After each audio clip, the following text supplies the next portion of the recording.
नमस्कार। स्वागत है आपका कैरियर प्लस कोचिंग के ऑनलाइन प्लेटफॉर्म पे। आज हम लोग जो एमसीक्यू सीरीज चल रही है चैप्टर वाइज, उसका जो चैप्टर चल रहा था सर्वोच्च न्यायालय, उसका पार्ट नंबर 2 देखेंगे। चलिए शुरुआत करते हैं। वीडियो शुरू करने के पहले चैनल को सब्सक्राइब और वीडियो को लाइक अवश्य किया करें, जिससे ज़्यादा से ज़्यादा लोगों तक यह कंटेंट पहुँच सके। चलिए बढ़ते हैं आज के क्वेश्चन की तरफ। कह रहा, भारत में न्यायिक पुनरीक्षण की शक्ति का प्रयोग किया जाता है केवल सर्वोच्च न्यायालय द्वारा, सर्वोच्च न्यायालय तथा उच्च न्यायालय द्वारा, भारत के क्षेत्र में सभी न्यायालयों द्वारा, भारत के राष्ट्रपति द्वारा। तो ये जो न्यायिक पुनरीक्षण शक्ति है, ये केवल सर्वोच्च न्यायालय का अधिकार है। ठीक है, ये किसी भी वह उसके संदर्भ में ये वैध है अवैध है, इसकी सत्यता की जांच सर्वोच्च न्यायालय को करने के अधिकार क्षेत्र में आता है। ठीक है, तो विकल्प कौन सा सही हो जाएगा? केवल सर्वोच्च न्यायालय द्वारा, ए विकल्प। चलिए बढ़ते हैं अगले क्वेश्चन की तरफ। उच्चतम न्यायालय के न्यायिक पुनरीक्षण कार्य का क्या अर्थ है? स्वयं अपने निर्णयों का पुनरीक्षण, देश में न्यायपालिका के कामकाज का पुनरीक्षण, कानून की संवैधानिक वैधता का पुनरीक्षण और संविधान की आवधिक पुनरीक्षण। कौन सा विकल्प सही हो जाएगा? कानूनों की संवैधानिक वैधता का पुनरीक्षण मतलब पुनः परीक्षण। विकल्प कौन सा सही हो जाएगा? सी विकल्प।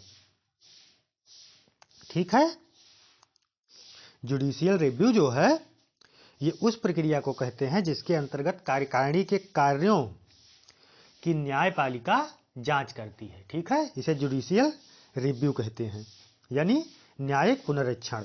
चलिए बढ़ते हैं अगले क्वेश्चन की तरफ।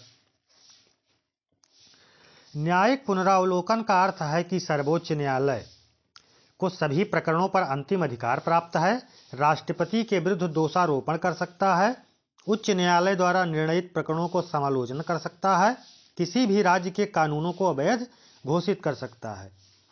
तो कौन सा विकल्प सही हो जाएगा? किसी भी राज्य के कानून को अवैध घोषित कर सकता है। अनुच्छेद 13(2) में बताया गया है कि यदि राज्य कोई ऐसा कानून बना लेता है जो मूल अधिकार का हनन करता हो, तो उसको न्यायिक पुनरावलोकन द्वारा हटाया या खत्म किया जा सकता है।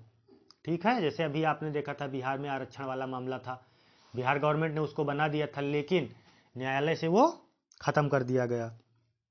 तो विकल्प कौन सा सही हो जाएगा? किसी भी राज्य में कानून को अवैध घोषित कर सकता है। बढ़ते हैं अगले क्वेश्चन की तरफ।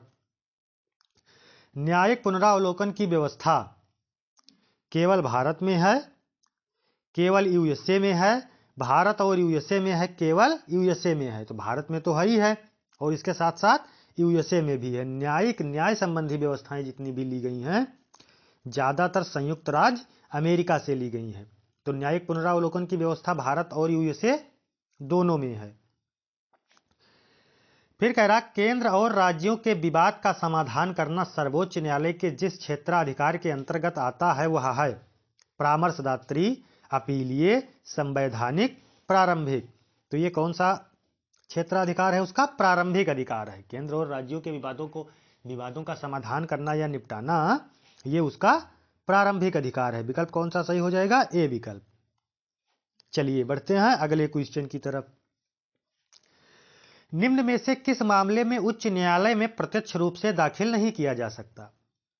दो अथवा अधिक राज्यों के बीच विवाद, मूल अधिकारों के अतिक्रमण के विरुद्ध मामला, किसी भी व्यक्ति की संपत्ति दूसरे द्वारा बलपूर्वक अधिकृत करना,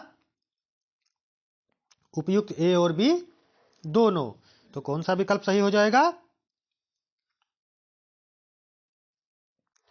ये जो दो अथवा दो से अधिक राज्यों का विवाद है, ये उच्च न्यायालय में नहीं जाएगा, ये सीधे सुप्रीम कोर्ट यानी उच्चतम न्यायालय में जाएगा।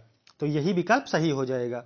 ठीक है, ये जो दो अथवा दो से अधिक राज्यों का विवाद होगा, ये उस राज्य की हाई कोर्ट या किसी राज्य की हाई कोर्ट में नहीं सुना जाएगा, ये सीधे सुप्रीम कोर्ट में सुना जाएगा। तो विकल्प ए सही हो जाएगा। जनहित याचिका दायर की जा सकती है उच्च न्यायालय में, सर्वोच्च न्यायालय में, उपयुक्त दोनों में इनमें से कोई नहीं। तो जनहित याचिका जो है पब्लिक इंटरेस्ट अधिकार है, ठीक है, ये उच्च न्यायालय और सर्वोच्च न्यायालय दोनों में दायर की जा सकती है। तो विकल्प कौन सा सही हो जाएगा? सी विकल्प। सी विकल्प उपयुक्त दोनों। अनुच्छेद 32 के तहत सुप्रीम कोर्ट में जाया जाता है और अनुच्छेद 226 के तहत हाई कोर्ट में जाया जाता है, ये ध्यान रखिएगा।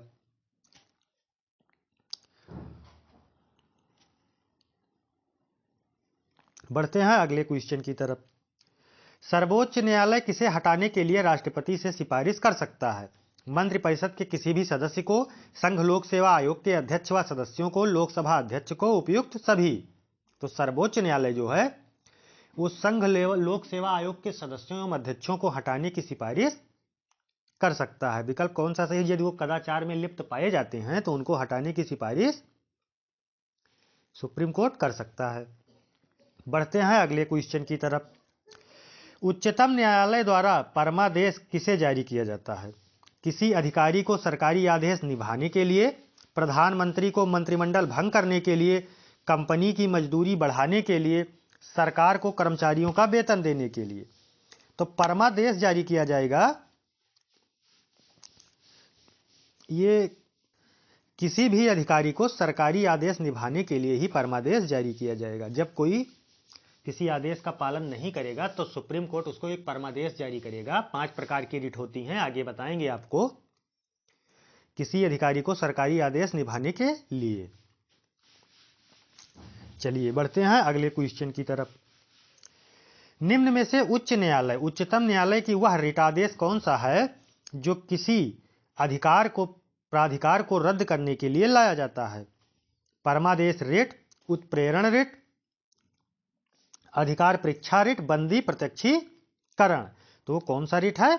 अधिकार परीक्षा रिट। ठीक है, या उस व्यक्ति के विरुद्ध जारी किया जाएगा जो किसी ऐसे पद पर बना रहता हो या हो, जैसे मान लीजिए कोई किसी पद पर बना है और वह उसके योग्य नहीं है, तब उसको अधिकार परीक्षा रिट दायर की जाएगी और उससे पूछा जाएगा और या फिर उसको उस पद से निष्कासित कर दिया जाएगा। तो विकल्प कौन सा सही हो जाएगा? सी विकल्प, अधिकार परीक्षा रिट। बढ़ते हैं अगले क्वेश्चन की तरफ। लाभ का पद परिभाषित हुआ है संविधान द्वारा, सर्वोच्च न्यायालय द्वारा, संघीय मंत्रिपरिषद द्वारा, संसद द्वारा। तो भारतीय संविधान में ये जो लाभ के पद को बताया गया है, ये सर्वोच्च न्यायालय द्वारा इसको परिभाषित किया गया है। ठीक है, ज्यादातर संविधान की व्याख्या करने का अधिकार किसे है? सर्वोच्च न्यायालय को।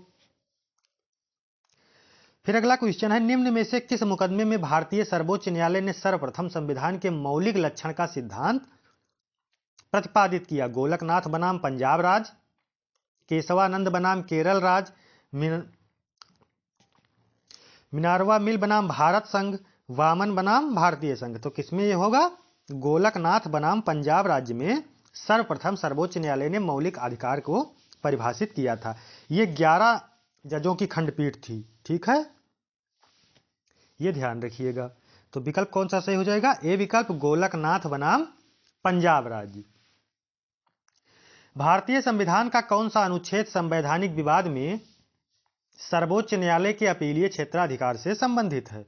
अनुच्छेद 131, अनुच्छेद 132, अनुच्छेद 134 ए को मिलाकर अनुच्छेद 132 को पढ़ना, अनुच्छेद 134 ए को मिलाकर अनुच्छेद 133 को पढ़ना।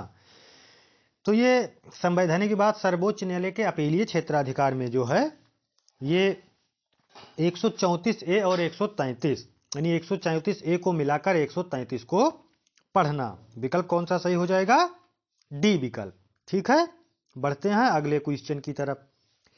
केंद्र और राज्यों के बीच होने वाले विवादों का निर्णय करने की भारत की उच्चतम न्यायालय की शक्ति आती है इसकी परमादर्शी अधिकारिता के अंतर्गत, इसकी अपीलीय क्षेत्राधिकारिता के अंतर्गत, इसकी मूल अधिकारिता के अंतर्गत, इसकी संवैधानिक अधिकारिता के अंतर्गत।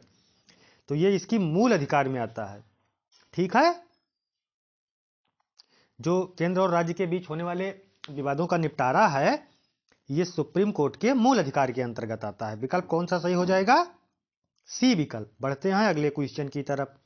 भारत का उच्चतम न्यायालय कानूनी तथ्य के मामले में राष्ट्रपति को परामर्श देता है अपनी पहल पर, तभी जब वो ऐसे परामर्श के लिए कहता है, तभी जब मामला नागरिकों के मूलभूत अधिकारों से संबंधित हो, तभी जब मामला देश की एकता और अखंडता से संबंधित हो। ये तो बताए थे जब राष्ट्रपति पढ़ाए थे कि सुप्रीम कोर्ट का मुख्य न्यायाधीश बाध्य है सलाह देने के लिए जब राष्ट्रपति मांगेगा, और राष्ट्रपति बाध्य नहीं है उस सलाह को मानने के लिए। तो जब राष्ट्रपति परामर्श मांगेगा तब भारत का उच्चतम न्यायालय उसे परामर्श देने के लिए बाध्य है। राष्ट्रीय मानवाधिकार आयोग के अधिनियम 1993 के अनुसार निम्न में से कौन सा इस आयोग का अध्यक्ष बन सकता है? उच्चतम न्यायालय का कोई सेवारत न्यायाधीश, उच्च न्यायालय का कोई सेवारत न्यायाधीश, केवल भारत के सेवानिवृत्त मुख्य न्यायाधीश, केवल उच्च न्यायालय के सेवानिवृत्त मुख्य न्यायाधीश। तो ये ध्यान रखिएगा, राष्ट्रीय मानवाधिकार आयोग 1993 के अनुसार सुप्रीम कोर्ट का रिटायर यानी सुप्रीम कोर्ट का सेवानिवृत्त मुख्य न्यायाधीश ही मानवाधिकार आयोग का अध्यक्ष बन सकता है। बढ़ते हैं अगले क्वेश्चन की तरफ।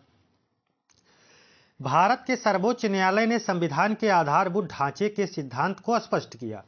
गोलकनाथ वाद 1967, केशवानंद भारती 1973, शंकरी प्रसाद वाद 1951, सज्जन सिंह वाद 1965। तो ये कब होगा?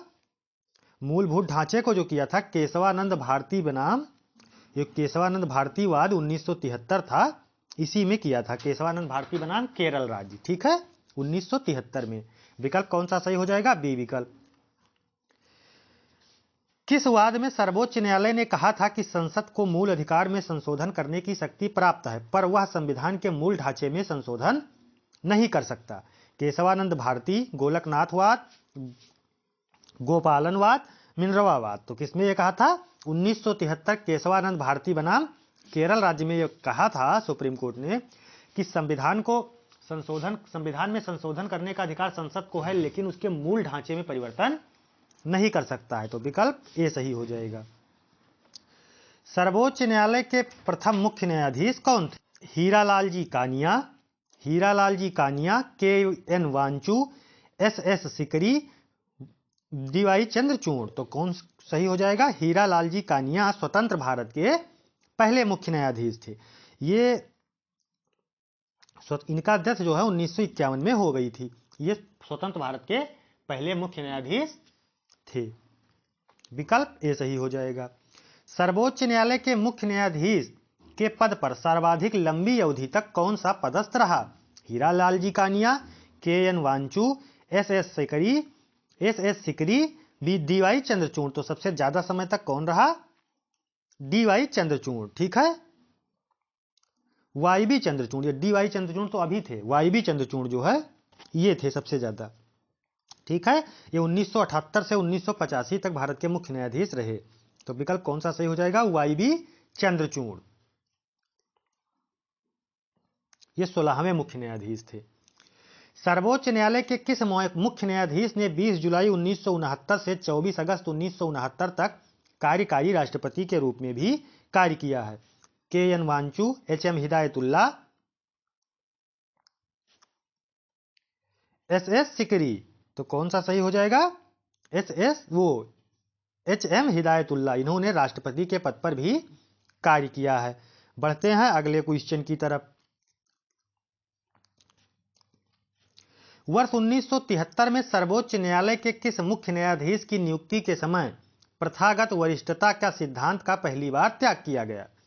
ए N Ray, H M Beg, P N Bhagwati, S S Sikri. तो किसके समय किया गया था? ए एन रे के समय, ठीक है। तो विकल्प कौन सा सही हो जाएगा? ए विकल्प, ए एन रे। ये जो बताया गया है ना कि वरिष्ठता, जब ये बने थे ए एन रे, तो इनसे वरिष्ठ 3 सदस्य थे सुप्रीम कोर्ट में, 3 न्यायाधीश इनसे सदस्य वरिष्ठ थे, लेकिन उनको न बना के इनको बनाया गया था, जिससे विवाद हो गया था। तो वही ये कहा जाता है कि जो वरिष्ठता का सिद्धांत है उसका त्याग कर दिया गया, क्योंकि इनसे 3 न्यायाधीश जो वरिष्ठ थे उनको नहीं बनाया गया मुख्य न्यायाधीश, इनको बनाया गया। तो वही ये है कि वरिष्ठता के सिद्धांत का पहली बार त्याग कब किया गया? 1973 में। कौन बने? ए एन रे बने। निम्न में से उच्चतम न्यायालय की सबसे पहली महिला न्यायाधीश कौन थी? उच्चतम न्यायालय के पूछ रहा है। सुनंदा भंडारे, लीला सेठ, फातिमा बीबी, इंदिरा जयसिंह। तो कौन थी ये? फातिमा बीबी थी। ठीक है, पहली महिला मुख्य न्यायाधीश, मुख्य न्यायाधीश नहीं, पहली महिला न्यायाधीश फातिमा बीबी थी। ठीक है, चलिए बढ़ते हैं अगले क्वेश्चन की तरफ। संविधान की व्याख्या करने का अंतिम अधिकार किसे प्राप्त है? लोकसभा, राष्ट्रपति, अटॉर्नी जनरल ऑफ इंडिया, सर्वोच्च न्यायालय। तो बताइए आपको संविधान की व्याख्या करने का अधिकार सर्वोच्च न्यायालय को है। विकल्प कौन सा सही हो जाएगा? डी विकल्प। निम्न में से किसके मामले में उच्च न्यायालय व उच्चतम न्यायालय दोनों की अधिकारिता में आते हैं? केंद्र और राज्यों के बीच विवाद, ये तो केवल सुप्रीम कोर्ट सुनेगा। राज्यों के परस्पर विवाद, मूल अधिकार का संरक्षण, संविधान के उल्लंघन से संरक्षण, जो दोनों के अधिकार क्षेत्र में आता है। तो दोनों के अधिकार क्षेत्र में मूल अधिकार का संरक्षण आता है। अनुच्छेद 32 के तहत सुप्रीम कोर्ट और अनुच्छेद 226 के तहत हाई कोर्ट हमारे मूल अधिकारों का संरक्षण करता है। चलिए बढ़ते हैं अगले क्वेश्चन की तरफ। कौन सा अनुच्छेद सर्वोच्च न्यायालय के अभिलेख न्यायालय का स्थान प्रदान करता है? अनुच्छेद 123, अनुच्छेद 124, अनुच्छेद 129, अनुच्छेद 143। तो सर्वोच्च न्यायालय के अभिलेखीय न्यायालय को स्थान कौन सा प्राप्त करता है? अनुच्छेद 129। ठीक है, विकल्प कौन सा सही हो जाएगा? सी विकल्प, अनुच्छेद 129। निम्न में से कौन सबसे पहली महिला वकील हैं जिनको सीधे उच्चतम न्यायालय के न्यायाधीश के रूप में नियुक्त किया गया? बृंदा ग्रोवर, मेनका गुरुस्वामी, मीनाक्षी अरोड़ा, और चौथा है इंदु मल्होत्रा। तो किसे नियुक्त किया गया? इंदु मल्होत्रा जी को नियुक्ति ये मिली है कि ये वकील थी, सीधे इन्हें उच्चतम न्यायालय के न्यायाधीश के पद पर कार्य करने का मौका मिला। ठीक है, तो विकल्प कौन सा सही हो जाएगा? डी विकल्प, इंदु मल्होत्रा। इंदु मल्होत्रा एक ऐसी महिला है जो वकील थी और इन्हें सीधे सुप्रीम कोर्ट के न्यायाधीश के पद पर कार्य करने का अवसर मिला है, पहली महिला है ये। बढ़ते हैं अगले क्वेश्चन की तरफ। परामर्शदायी अधिकार क्षेत्र के अंतर्गत उच्चतम न्यायालय किस विधि के प्रश्न या जनता के लिए विशेष महत्व के तथ्य पर परामर्श देता है जो उसे भेजा जाए? संघीय विधि द्वारा, मंत्री द्वारा, किसी भी उच्च न्यायालय द्वारा, प्रधानमंत्री द्वारा, राष्ट्रपति द्वारा। तो उच्चतम न्यायालय जब राष्ट्रपति सलाह मांगेगा तभी वो देगा। ठीक है, तो विकल्प कौन सा सही हो जाएगा? डी विकल्प, राष्ट्रपति द्वारा। ठीक है, वो बाध्य है राष्ट्रपति को परामर्श देने के लिए। जब भारतीय न्याय पद्धति में लोकहित मुकदमा PIL लाया गया तब भारत का मुख्य न्यायमूर्ति कौन था? यह पूछ रहा है। जब PIL की शुरुआत हुई उस समय सुप्रीम कोर्ट का मुख्य न्यायाधीश कौन था? M Hidayatullah, AM Ahmadi, PS Anand, PN Bhagwati. तो कौन था उस समय? उस समय PN भगवती जी थे, PN भगवती। विकल्प कौन सा सही हो जाएगा? डी विकल्प, PN भगवती। जब PIL की शुरुआत हुई तब उस समय 1986 में PIL की शुरुआत हुई, तो उस समय कौन मुख्य न्यायाधीश था? PN भगवती। तो विकल्प कौन सा सही हो जाएगा? डी विकल्प। सर्वोच्च न्यायालय में न्यायाधीश नियुक्त होने के लिए व्यक्ति को कम से कम कितने वर्ष उच्च न्यायालय का एडवोकेट होना चाहिए? 20 वर्ष, 10 वर्ष, 8 वर्ष, 25 वर्ष। तो कम से कम 10 वर्ष उसे किसी उच्च न्यायालय में वकील होना चाहिए। विकल्प बी सही हो जाएगा। सर्वोच्च न्यायालय के न्यायाधीश भारत के राष्ट्रपति द्वारा हटाए जा सकते हैं। CBI की जांच द्वारा, भारत के मुख्य न्यायाधीश के जांच पर, भारत की बार काउंसिल की रिपोर्ट पर, संसद के महाभियोग प्रस्ताव पारित होने पर। तो कौन सा सही हो जाएगा? संसद में महाभियोग प्रस्ताव पारित होने पर मुख्य न्यायाधीश को उसके पद से हटाया जा सकता है। बढ़ते हैं अगले क्वेश्चन की तरफ। भारत में सबसे बड़ा अपीलीय न्यायालय कौन सा है? उच्च न्यायालय, जिला न्यायालय, उच्चतम न्यायालय, उपभोक्ता न्यायालय। तो सबसे बड़ा अपीलीय न्यायालय उच्चतम न्यायालय यानी सुप्रीम कोर्ट। भारत के उच्चतम न्यायालय को केवल प्रारंभिक क्षेत्राधिकार है, केवल अपीलीय क्षेत्राधिकार है, प्रारंभिक और अपीलीय क्षेत्राधिकार है, प्रारंभिक, अपीलीय और परामर्शदायी क्षेत्राधिकार है। तो इसके पास सारे क्षेत्राधिकार हैं। प्रारंभिक भी है, अपीलीय भी है और परामर्शदायी तो है ही है। विकल्प कौन सा सही हो जाएगा? सी, डी विकल्प, प्रारंभिक, अपीलीय और परामर्शदायी क्षेत्राधिकार। भारत के किस संवैधानिक पद पर कोई महिला नहीं रही? उच्चतम न्यायालय के मुख्य न्यायाधीश, प्रधानमंत्री, मुख्य चुनाव आयुक्त, लोकसभा अध्यक्ष। तो किस पे नहीं रही कोई महिला? उच्चतम न्यायालय के मुख्य न्यायाधीश के पद पर अभी तक कोई महिला नहीं पहुंची है। इसको पुरुषों के द्वारा ही संभाला गया है। तो विकल्प कौन सा सही हो जाएगा? ए विकल्प, उच्चतम न्यायालय के मुख्य न्यायाधीश। डाट डाट के फैसले भारत के बाकी सभी न्यायालयों में मान्य होते हैं। भारत के उच्चतम न्यायालय के फैसले, राज्यों के उच्च न्यायालय के, जिला न्यायालय के। तो भारत के उच्चतम न्यायालय के जो फैसले होंगे वो सभी हाई कोर्ट तथा सभी जिला एवं सत्र न्यायालय पर लागू होंगे। और जो हाई कोर्ट के मतलब जो फैसले दिए जाते हैं उच्च न्यायालय द्वारा, वो निम्न न्यायालयों पर ऑटोमेटिक या अपने आप लागू हो जाते हैं। तो सबसे उच्चतम न्यायालय कौन सा है? सुप्रीम कोर्ट, भारत का उच्चतम न्यायालय। तो उसके द्वारा दिया गया फैसला सारे न्यायालयों पर प्रभावी होगा, ये ध्यान रखिएगा। तो विकल्प कौन सा सही हो जाएगा? ए विकल्प। सर्वोच्च न्यायालय के जजों को वेतन किससे आहरित होता है? सहायक अनुदान से, आकस्मिक निधि से, संचित निधि से, लोक लेखा से। तो किससे होता? ये संचित निधि से दिया जाता है। ठीक है, भारत के जो न्यायालयों में जजों का वेतन है सर्वोच्च न्यायालय में, ये संचित निधि से दिया जाता है। ठीक है, वेतन और पेंशन जो भी है, भत्ते पेंशन वगैरह सब संचित निधि से सुप्रीम कोर्ट के न्यायाधीशों को दिया जाता है। आज के लिए इतना ही, मिलते हैं नेक्स्ट सेशन में। तब तक के लिए आप लोग चैनल को सब्सक्राइब और वीडियो को लाइक अवश्य किया करें, जिससे ज़्यादा से ज़्यादा लोगों तक यह कंटेंट पहुंचे। और टेलीग्राम चैनल पे आप लोग जरूर ज्वाइन हो जाएं। ठीक है, धन्यवाद।